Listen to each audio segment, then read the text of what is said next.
Are you up for a racing challenge? If so, get your racing gloves on and buckle up. Vroom, whoosh. Flex, Diesel, Vin Diesel, John Cena. Finally, Fast and the Furious 9 is here. Cars, magnets, explosions, it doesn't matter. Cars! Ha, just kidding. But today's video will focus on the well-known film, The Fast and the Furious 9. The Fast and the Furious, currently in its 20th year, has kept the flame alive since its wild and triumphant debut in 2001. The movie Fast and the Furious has been most people's favorite film for the past 2 decades. The current Fast and the Furious was inspired by a 1954 film with the same title as the one we are familiar with. The crew bought the rights to use the name, and that's how one of the biggest films on today's screen was born. Each of the 9 films that have been released has been eagerly anticipated, and when they are released, theaters, streaming platforms, and social media platforms are flooded with fans viewing and providing feedback. Each of the 9 films produced has left viewers enthralled and eagerly anticipating the next release. I'm sure we've all been there. Before we dig deep in today's video about the things you didn't know about The Fast and the Furious 9, a sub to the channel would be awesome, just like watching the movie again. Please leave a thumbs up and a comment. Don't forget to share the video with your friends. Now, let's roll on with the things you missed about F9 right now. 1. Development of The Fast and the Furious 9. Developing such a film means no joke and takes time. November 2014 was when it was publicly announced by Universal Pictures chairperson Donna Langley about its plans. It's crazy how these films are planned for a long time. Over the period, there were hints about the film. For instance, in October 2017, Vin Diesel revealed in a Facebook Live video that Justin Lin, who directed every film from The Fast and the Furious Tokyo Drift through Fast and the Furious 6, would be returning for the 9th and 10th films. In May 2018, Daniel Casey was hired to write the screenplay after Morgan left due to his work on the Hobbs and Shaw spin-off film. 2. Filming. Not just for the audience, but also for the development team, this show has been a huge success. Principal filming began on June 24, 2019 at Leavesden Studios in Hertfordshire, England. The real filming began later and took place in Los Angeles, Edinburgh, and London, as well as for the first time in Thailand, including cities like Krabi, Koh Phangan, and Phuket. Tbilisi, Georgia was also used as a location for a portion of the film. On November 11, 2019, filming came to an end. Accidents do happen at events of filming, and unfortunately, during filming at Leavesden Studios in July 2019, stuntman Joe Watts, who doubled for Diesel, suffered a severe brain injury. 3. Budget. If you have watched the movie, I know this question crossed your mind. How much did it cost to make? Since its introduction in 2001, the cost of the film has been changing after every release. This is evident as a result of technical developments. Inflation is likely to account for some of this. Another explanation is that the movie's action sequences and vehicle stunts have become bigger and bolder since the first film, including throwing race cars out of a flying helicopter and through skyscrapers. F9 is expected to include some of the franchise's most daring stunts, with the sequel allegedly costing more than $200 million to produce.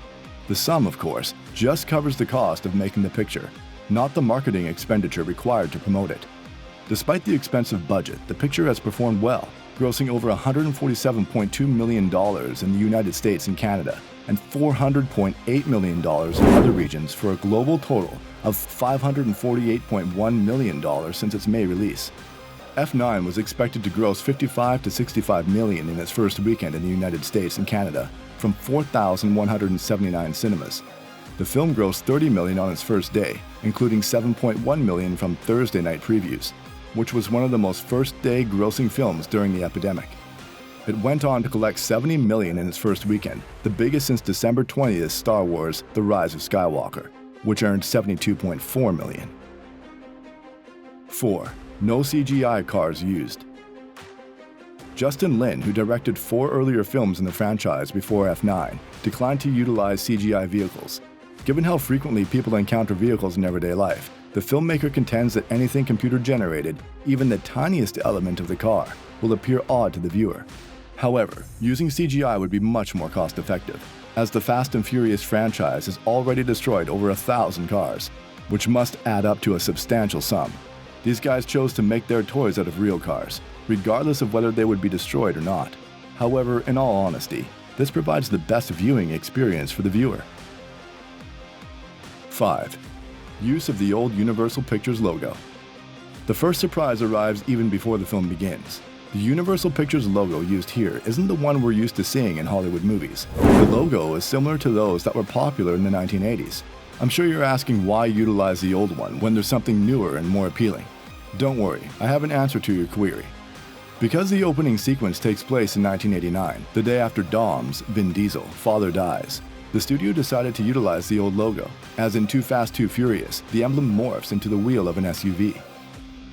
6. Sung Kang didn't tell his wife he was returning as Han.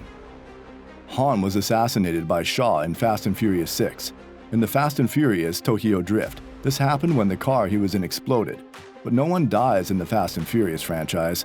The character has been resurrected and rejoined the crew, but as one of the key and loved characters in the previous films, Han kept his role in the movie top secret until the movie was released early this year.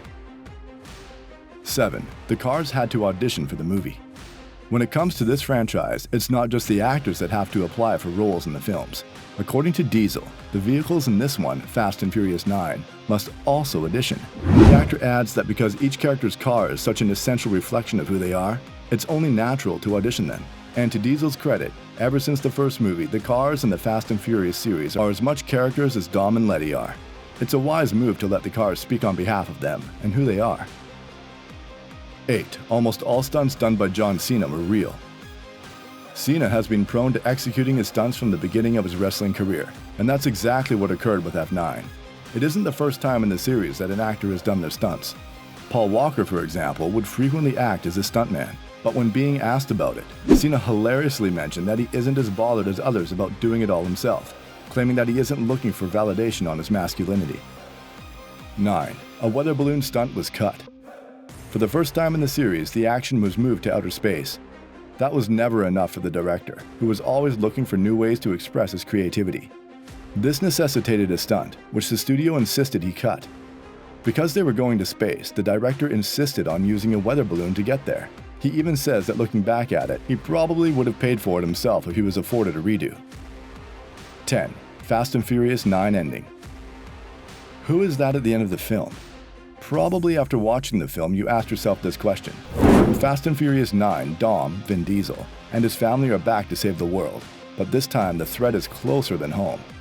The previously unheard-of Toretto sibling, Jacob Toretto, played by John Cena, is after Project Ares, a weapon so dangerous it shouldn't exist for another half a century, according to Cypher, Charlize Theron, who may be helping Jacob in his quest. Where has Jacob been?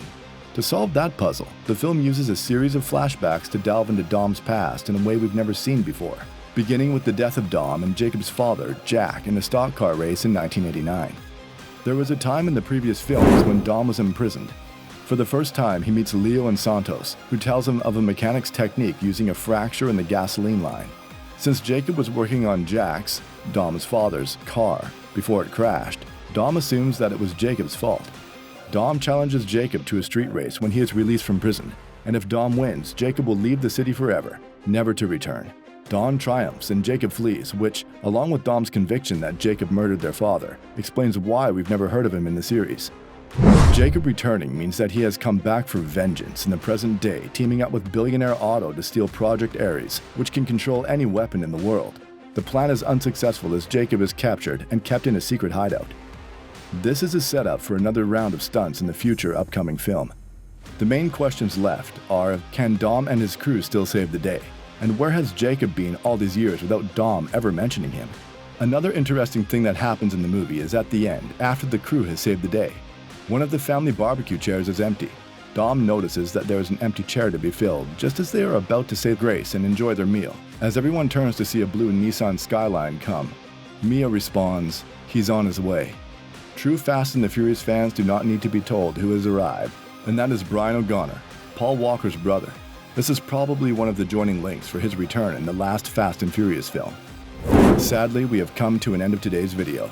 There was a lot of talk about Fast and the Furious. It's been a pleasure having you reach this far, and I wish you would subscribe to the channel if you haven't done so already. Don't forget to leave a like and comment as well. Adios.